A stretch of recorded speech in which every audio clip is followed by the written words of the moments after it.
The Creatures of Night by Hubertus the Bald, translated from Latin by his brother in prayer, Fratre Johann Marcus.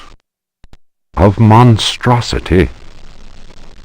You who read me know that night engenders monsters, and that night creatures exist.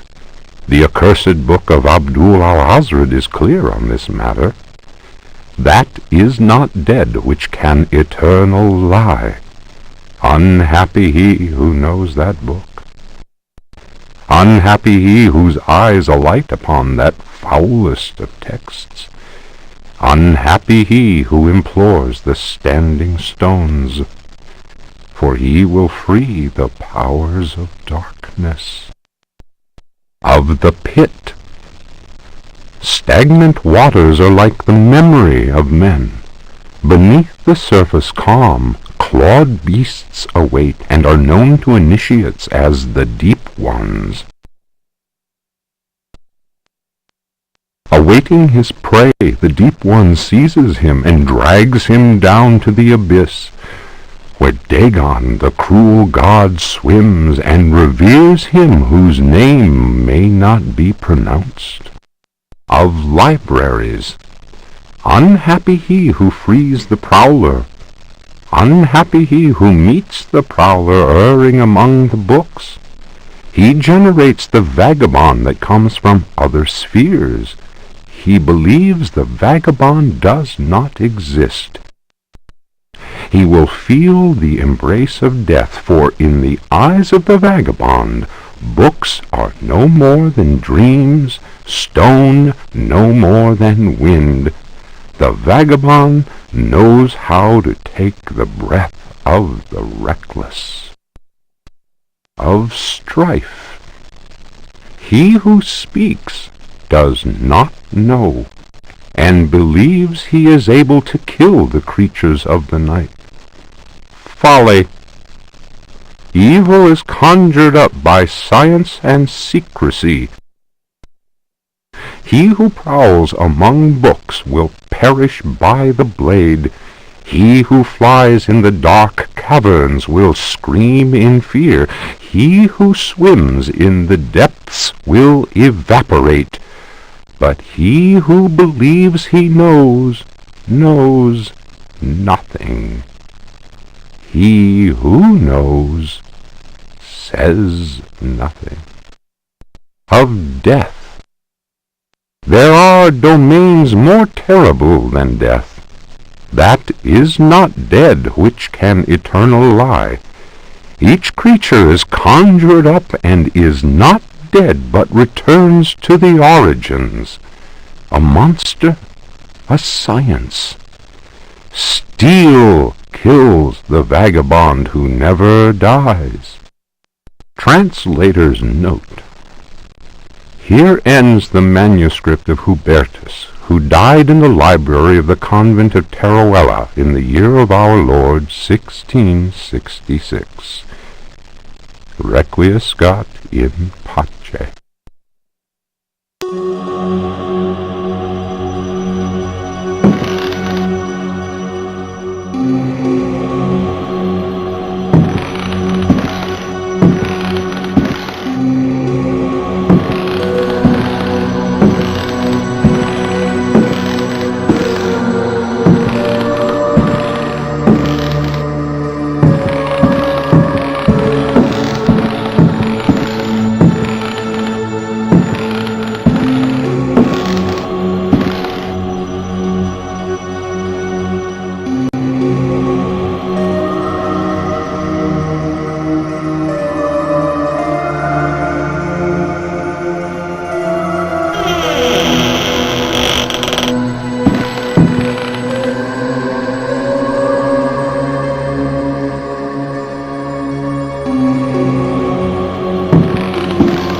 educatoris si non sanctificatus es cave.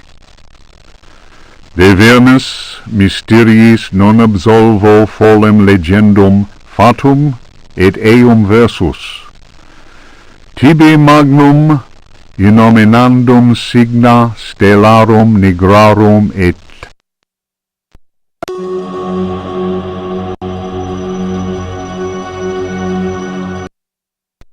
Juan Louis. Translation. The reader will understand that I will go further. I recommend the study. Given what I have written, copies of that work do exist. Other examples.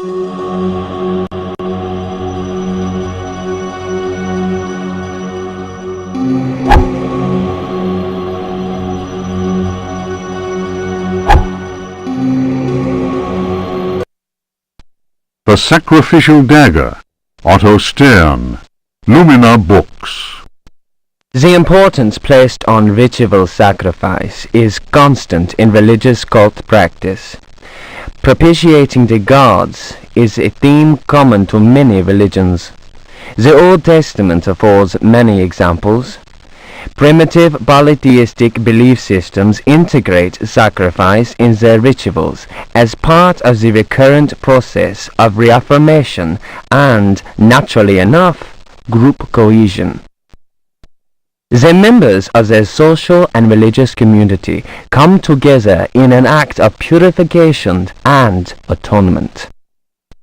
It would be erroneous to imagine the act of human sacrifice linking priest, offering, and God, cf. Manzetti, stone cults, as anything less than a vital focusing of the group's faith. The act also ensures the continuing appeasement of the god, but only if practiced by a recognized officiating priest using the appropriate instrument. Studies made concerning primitive religious groups bear witness to the central role of sacrifice in living ritual. My own work in the field of ethnopsychology brought me into contact with a sorcerer living in the region of Arkham. He introduced me to the rite of steel, linked to a ceremony known as adoring the black goat of the woods with 1,000 youngs. The god being adored is known as the vagabond.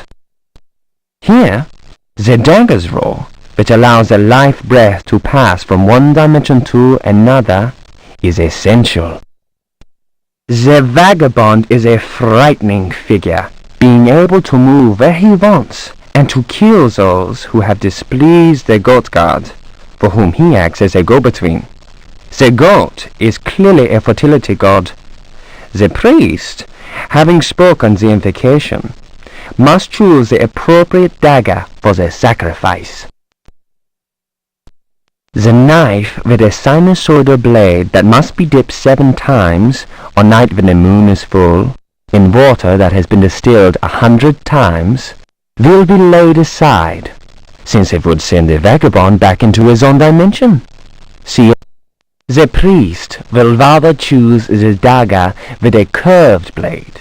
That is more appropriate for slitting of the lamb's throat.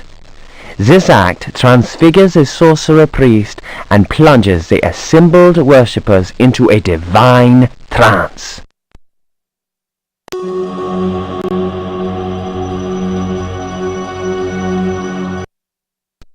The Book of Yael, Signs of Stone. Numerous devilish cults speak of monstrous creatures called the Old Ones. These supernatural beings are believed to be possessed of powers equivalent to those of the gods of antique religions. Adepts of such cults refer to forbidden literature in order to cause these frightful entities to appear before them. What serious student of folk myths has not come across the names of Cthulhu and Shub-Niggurath? It must be said that these creatures wield tremendous power and are difficult to control once they have been unleashed into the world. Those who serve He who goes in shadows protect themselves with signs of stone, carved into the walls of houses or engraved on various objects. For those misguided servants of evil, the best protection appears to be that afforded by the sign of the most ancient gods, engraved in Minar stone, a heavy material said to be disagreeable to the touch. The sinful practices of those who fall into such errors can only lead to the darkest of despair, and are a mortal danger to the soul. Such monsters as those invoked by these foolhardy individuals are engendered when reason drops its guard. Man is easily tempted into perversion. It is why we must forever remain alert and renounce Satan with each breath we take. His ways are infinite in number.